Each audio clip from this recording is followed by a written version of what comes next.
guys! Welcome sa aming history vlog. So today we're gonna talk about a super iconic place here in Cavite. The Aguinaldo Shrine in Kawit, Cavite.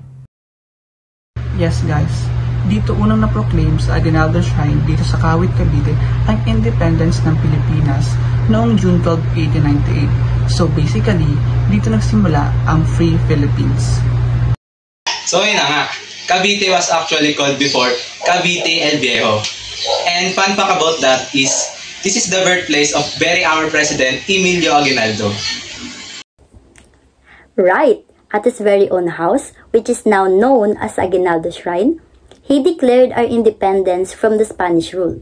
At dito rin unang ibinigayway ang Philippine flag at for the first time dito rin tinugtog ang lupang hinirang.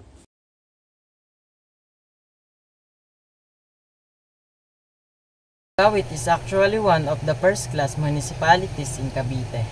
Meaning, medyo progresibo na siya, may tourism, businesses, and agriculture. And did you know the population is around 83,000 plus people? Impressive. The main church here is Saint Mary Magdalena Parish Church, and their patron saint is also Saint Mary Magdalene. Siyempre, hindi mawawala ang food Kawit is known for their tinapang salinas. Yun yung famous smoked fish nila and super sarap. They also have local delicacies like pansit and kakanin. Perfect kapag may fiesta or family gathering. Kawiteños are also known to be very hospitable and proud of their heritage. Alam niyo ba, isa sa pinakamalaki dito sa Kawit, Cavite, ang Mitenas Festival. Ginagawa ito every Christmas evening. Parang reenactment siya ng journey ni na Joseph at Perry, looking for a place to stay. It's one of the oldest and most colorful traditional in Cavite. Ang ganda talaga kasi it show how faith and culture blend together.